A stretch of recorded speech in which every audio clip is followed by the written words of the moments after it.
To travel is to see. And Momma Tour has been showing travelers the world since 1951. Now, with great new tour packages to Belgium, Momma Tour can help you see, taste, and experience Belgium like never before. Plan your escape today and discover amazing with Momma Tour.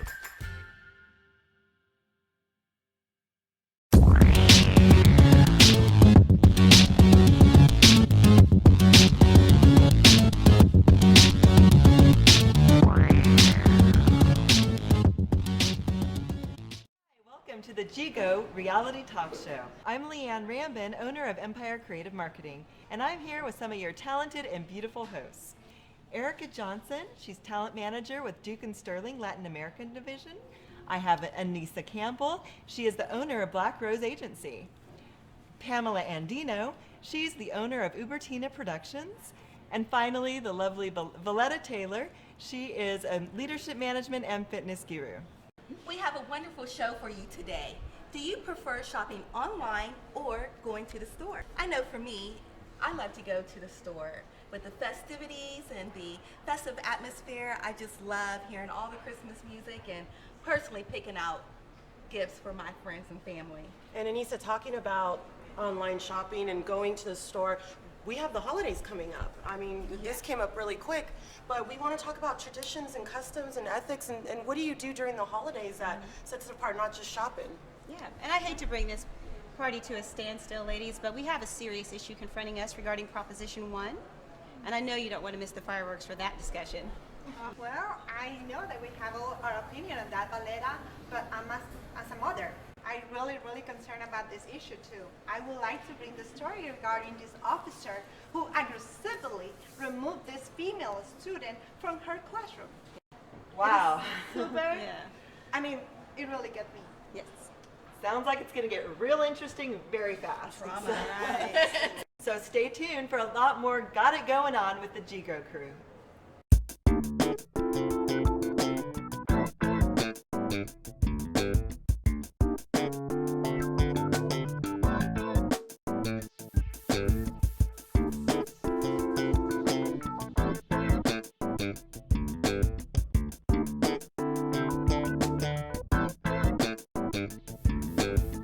Anissa, I know you love to shop. So tell us about our options for the upcoming holiday season. Well, we have our online option and also going straight to the store. For me, I love going to the store, being around the hustle bustle and the festive atmosphere at Christmas time. It just brings joy to my spirit. But when I'm at the office, kind of twiddling my thumbs, online shopping for sure. So, how about you girls? What do you like? Well, I have family out of town, and so it's a lot easier for me to go online to do my shopping. That way I know it's sent directly to them, I save a lot on fees, and it's just easier with my busy schedule. I do online. Yeah. I have 4 children, so it's kind of crazy. Easier. You know, I love online, but I'm so personalized when I do give a gift that I want to pick it out and make it special and make it something that I didn't just come off the internet. Though, yes, I do have a lot of out-of-town guests, so I have to send them something. If I could deliver myself, I would. So maybe that's a better gift, right? Sending yourself. Yeah. Yes, Painful. sealed with a kiss. Yeah, well, and I get that too. It's a lot of fun just going out with girlfriends sometimes, or I mean, I have a couple of sisters, and when we get together, it's fun shopping for kids and stuff, like at the mall or. Yeah, and at the mall, in the store, you can pair things together a little bit better. Yeah. And it's just, it depends on the time, right? Because sometimes it can be so crazy, getting crazy for the holidays. A lot of people is all day, and it's kind of, it depends. I enjoy both, but I'll tell you the time I don't, Black Friday. Oh yeah. There's a reason it's called Black Friday. Well, you heard what right? REI is doing, right? Where they're making you go outside for Black Friday. They're actually closing all their stores so that you can enjoy the outside and not be indoors. So that's their gift to everybody. See that commercial. Yeah, so maybe that's a different push. Not make so many Yes. people work this year and enjoy the holiday. It's crazy. No, I stood in line a couple of times at like 4 in the morning to get that bicycle or whatever, and that was Watching enough. the fist Yeah. fights, right? Everybody's fighting and Christmas joy. So I think what is crazy is that this is getting in the point that a lot of people are like really missing what it is to be together in Thanksgiving. Absolutely. I was invited in Chicago with some friends of, and my family, and we were like, it was 3 o'clock, and they were like, kind of like, I had the feeling they were rushing us out of the door because they want to go and start shopping. Yes. And I'm a very, very traditional person. Well, Erica, you make a good point because, with the holidays coming up and talking about shopping, that brings up all, about the culture and the traditions and our ethics and what we do as far as our traditions for the holidays are concerned. I'm very non-traditional, but my family's super traditional. So one of our rules is always come home for Christmas. You can do whatever you want all year. Just be home for Christmas. I like that. So I don't know Yeah. what you all do with your families. I don't have kids, so it changes a little bit Same from here. from No family to kids. family. And I'm living away from my family, so I have an adopted family that I go see here and Okay.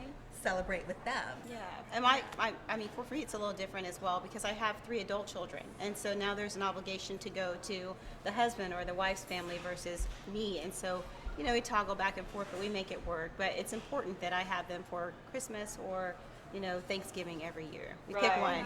And with us, it's a blended family, and so we have children from myself and my husband, and so sometimes we're going to his family or we're traveling to see my family, and some Christmases I have my kids and sometimes it's just us, so it will vary in the holidays. How does the blended affect the Yeah. kids? Because there's different traditions in different homes. Exactly. So how does Well, that? In my case, I came from, we are a blended family too as well. But I'm like, it's just the center is my family, my children and my husband. And we just moved from Chicago, so we are like pretty much, very new here. Right. And it's very important for me. Like even though I'm being in the country and United States for more than 17 years, I kind of carry the stuff that I did in Mexico. Like I change my schedules. Like I do have dinner, meals at Yes. 4 o'clock. And I have, and for me it's very important. In Christmas, we are together, Yes. eating, no phones, no nothing. We do a lot of games. Yeah. We spend a lot of time together, and that's pretty much. I really appreciate that because it's like a value. Yes. I want the kids to have those memories. We all do the movies after Yes. Thanksgiving and Christmas. We always pick a movie and we all go to the movies. So Wow, well that's very interesting. And when we come back, we're gonna get a little bit more serious and hear about Proposition 1 and opinions on that. Stay tuned. So that is something very important I want to share about Thanksgiving, though, is where the turkey come from. A lot of people think that it's from America, and actually the turkey is original from Mexico. Yes, and and the conquistador Hernan Cortez in the year 1521. He came to America, discovered America, and all these Latin American people, Indians, had the turkey tradition. They took the turkey to Europe, and within 10 years, it was in England, in a lot of countries, French and Spain, so they bring it to America in a different way. So yes, the turkey is original from Mexico.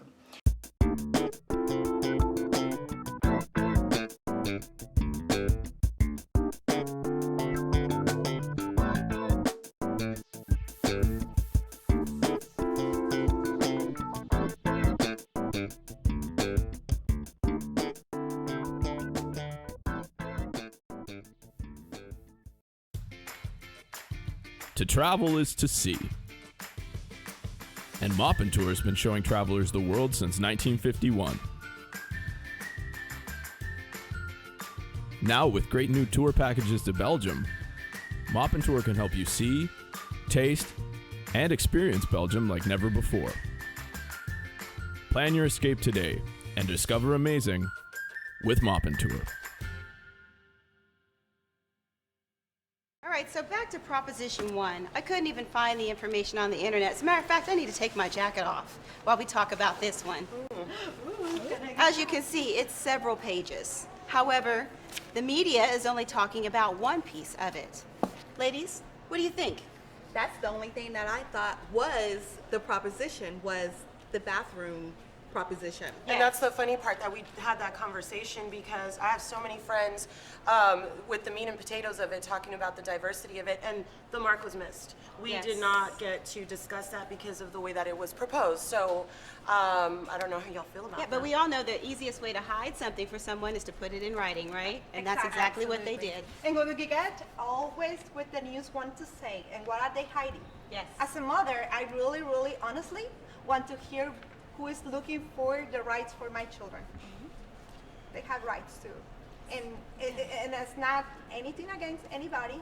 Absolutely. It's just if they are fighting for a right, I want to be the voice for my children. And my question is, if there were two separate issues on the table, why were they put into one bill together? Why weren't they proposed separately? So it wasn't all jumbled in like that, and we could, Well, be this is more politics, direct. right? You make it as confusing as possible, then you get what you want. Yeah, keep it one-sided, and everyone votes no, like what happened, and they get their way. I'm so glad that you find the information. Now you can kind of, share with us, and that we get. I'm so glad too, but I have to be honest, I had some help. Yeah, so I'll send that help your way. Yeah, right. But this is good. You know why? Because you are interested. You want to dig into it, and you want to Absolutely. know what is the truth behind. Absolutely. And really, this is what people need to know. Well, everybody's gonna have an opinion of it, and that's the thing, is that we just need to talk about it. We need to have a conversation and get real and get down to what it's really about. Absolutely. That's a good point. But my biggest disappointment, that I must say, is how people attacked each other on social media about it. There were so many vicious Yes. attacks and name calling, and it's really hard to communicate, I think, when people are have so much animosity toward each other. So Well, that was the biggest disappointment. And the loudest I people have about it. sometimes are the ones that are least educated about what's in the Correct. package. That's exactly Right. right. Exactly. Yes. Yeah. Agree. I feel like in 2015, what was the name of the book, 1984, when the guy on the radio said the world was going to end and everyone believed it. Right, Right. right. And I think that, I don't know if that's the right book or not, but I just know something happened on the radio because they didn't have TV. Oh, Yes, yeah, War of the yes, Worlds. that's Yeah, right, yeah. that's right. Yeah, so, Yeah. That's what I feel like in 2015. No information, just listen to the news, and then you make your Or too decision. much information. Yeah. Exactly. Well, there was no information, Prop 1. And stay tuned for our next segment, where we discuss drama in the classroom. On Proposition 1, I can really see both sides of the matter. I think it's a really hard call there. And what I don't like is that they grouped everything together, that they attached the bathroom ordinance onto, the equal rights stuff, which I don't think really belong together in that sense, as far as I understand. But then again, I don't live in the city of Houston. I didn't need to vote on that. I didn't get to. So I'm kind of glad about that, because, again, I can see both sides of the matter, and think they should be separate issues.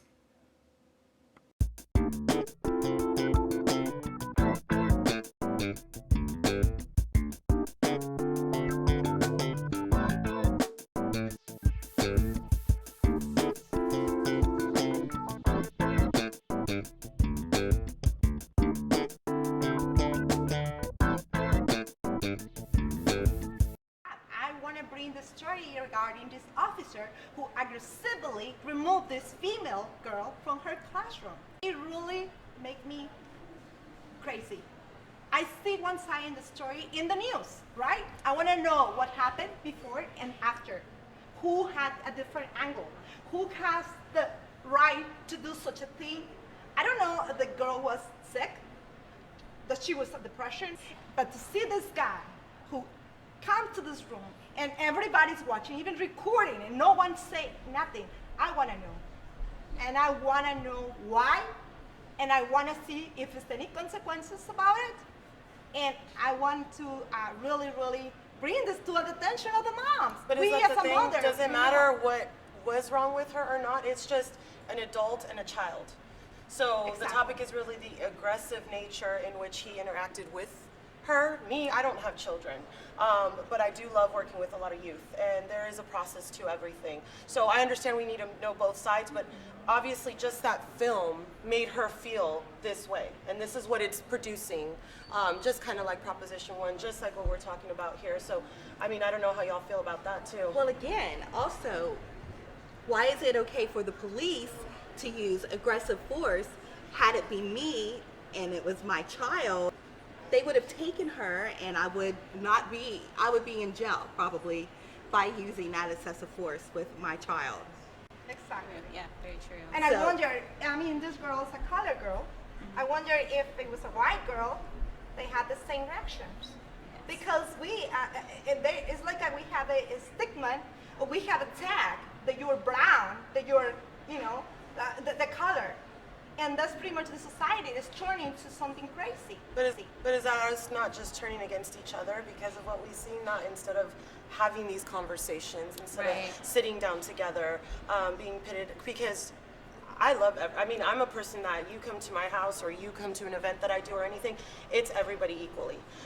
So I think it's just what we're taking from it, what we're seeing from it, and how we interpret it, because we do come from different backgrounds, different cultures, Absolutely. different places. I'm a transplant from California here. My parents are immigrants from El Salvador. So we have different cultures moving in, but it's the overall respect. I mean, that's what I look at. Yeah, in the world today, everything that is going on that we see in the news with police and our youth, everyone is on edge.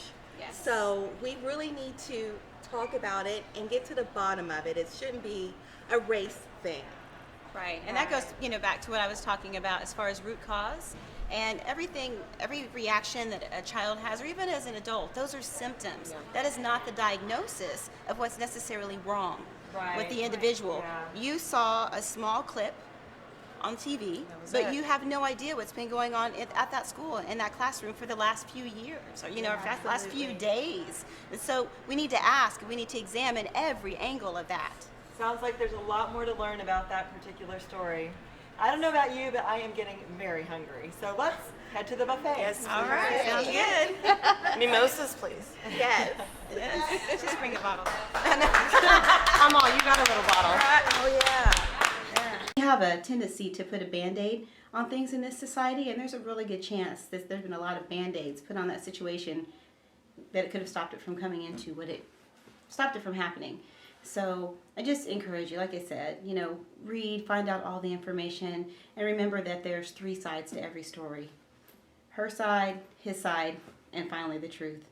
We all want the best for our family, and that means a safe and secure home. Exactly the reason to install the Ultimate Lock, stronger than any deadbolt, designed to stop home invasions. Only the Ultimate Lock offers 5 levels of security, featuring anti-bump key lock and patented lockout feature. Install the Ultimate Lock yourself, or let one of our professionals do the work for you. Either way, your home and family are safe. Take control with the Ultimate Lock, stronger than any deadbolt.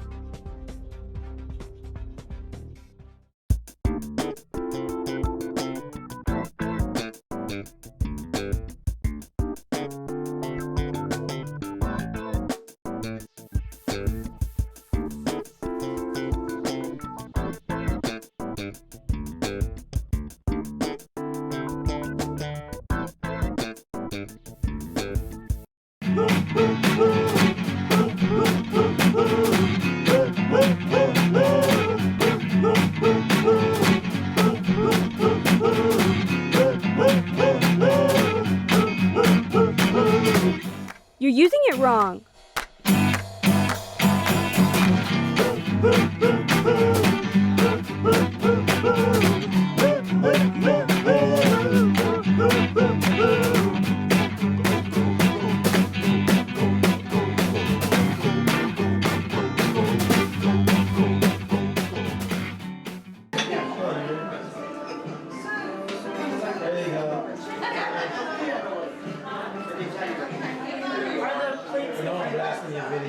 Excuse me, Bianca. Yes. Excuse me, Bianca. Did I say Beyonce? No, Bianca. Oh, You okay. say Bianca. You sound like Bianca Patricia. Bianca. Very dramatic. Pamela, don't leave. I need you to come. Come this way. Yeah, Sorry. right Hold up on, there. I cut her off. Make your way down. I'm always cutting her off. Chef Jerry. I'm consistently cutting your line, yes.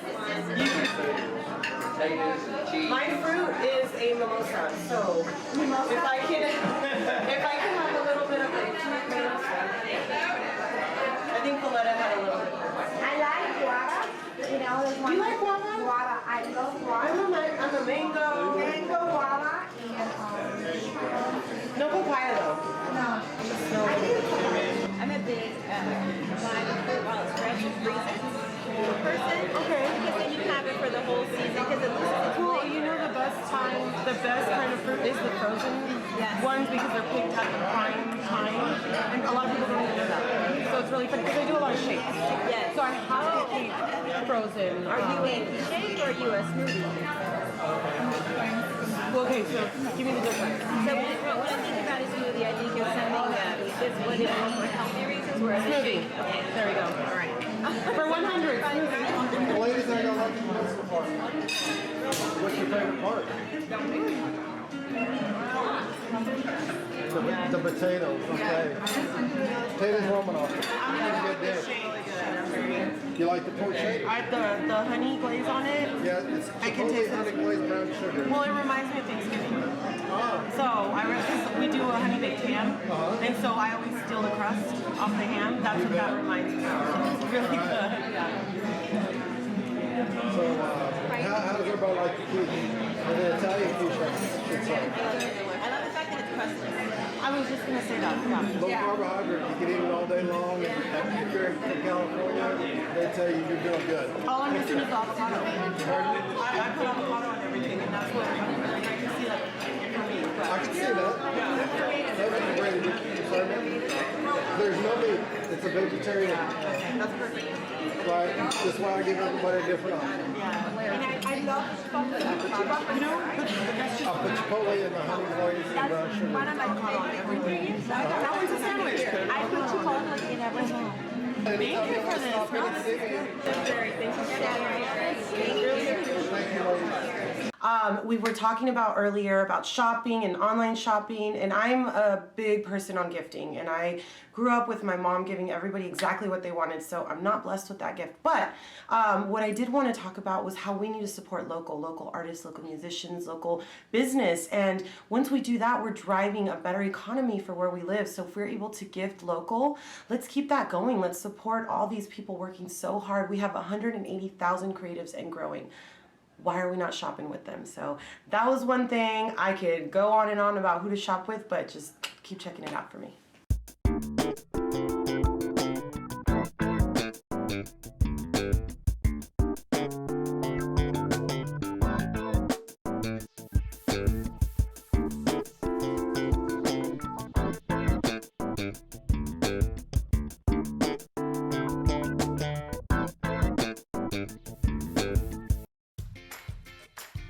To travel is to see. And Moppin' Tour has been showing travelers the world since 1951. Now with great new tour packages to Belgium, Moppin' Tour can help you see, taste, and experience Belgium like never before. Plan your escape today and discover amazing with Moppin' Tour. We're here today with Dee Maner. She's author, environmentalist, and entrepreneur, otherwise known as Momma Dee.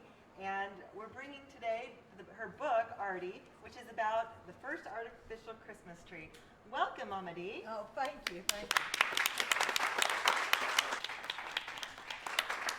So first of all, before we talk about your book, where does Momma Dee come from?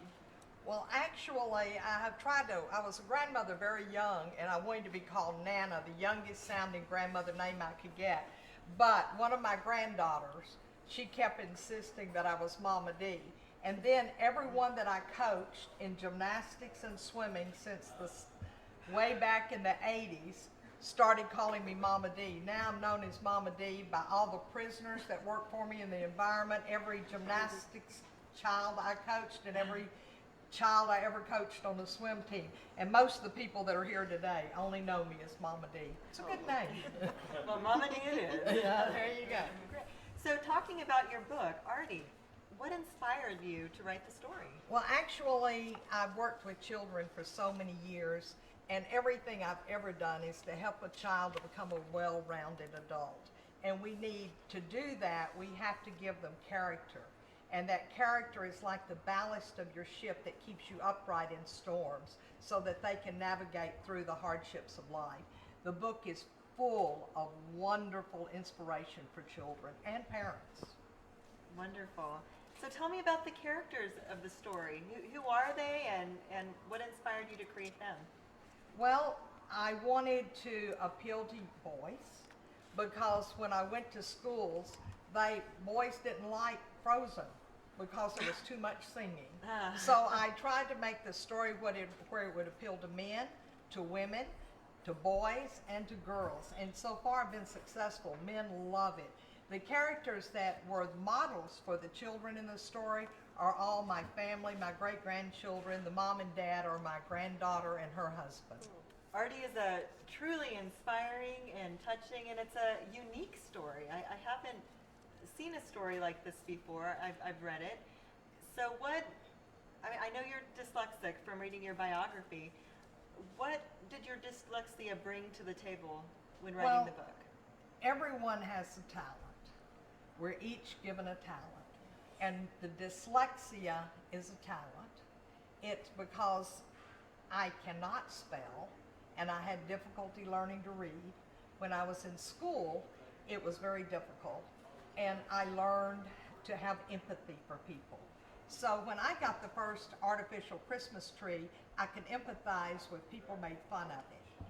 And so I can have that empathy. The other side of dyslexia is an incredible imagination.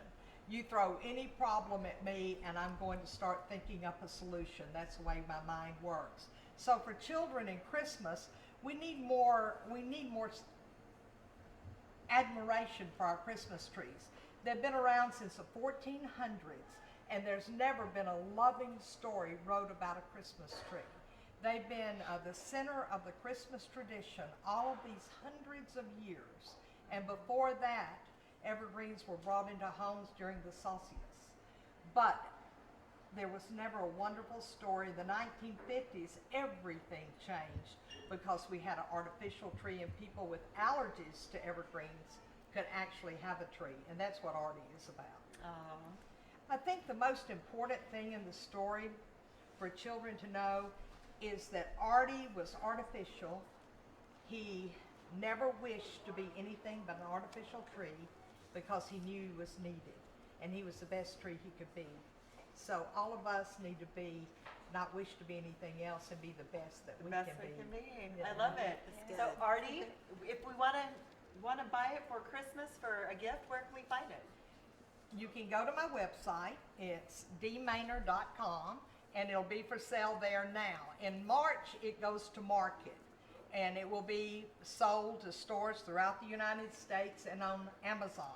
Next August, it will be available nationwide and maybe worldwide, hopefully. And so I think the audience for Artie will grow, and they'll have 9 other Christmas tree stories after Artie. To come. Well, you'll be one busy lady. Well, thank you so much. We've really enjoyed having you. And once again, Artie, it's about the first artificial Christmas tree. Thank you so much, Momma Dee. Thank you. Momma Dee was fabulous with a capital F. You know, she in here, she, you know, living her dreams, you know, not letting anything hold her back. And, you know, it's a testament to me to, like, basically, in the words of Anissa Chantel, quit tricking off. You know, I mean, just do it. You got these dreams, do it. I mean, she's dyslexic, and she done wrote a book, getting ready to go to hot to press, about ready to be worldwide. I don't have no excuses. So today was just an experience and a testament to me, you know, if I'm going to be fabulous, I need to be fabulous. And y'all know I am.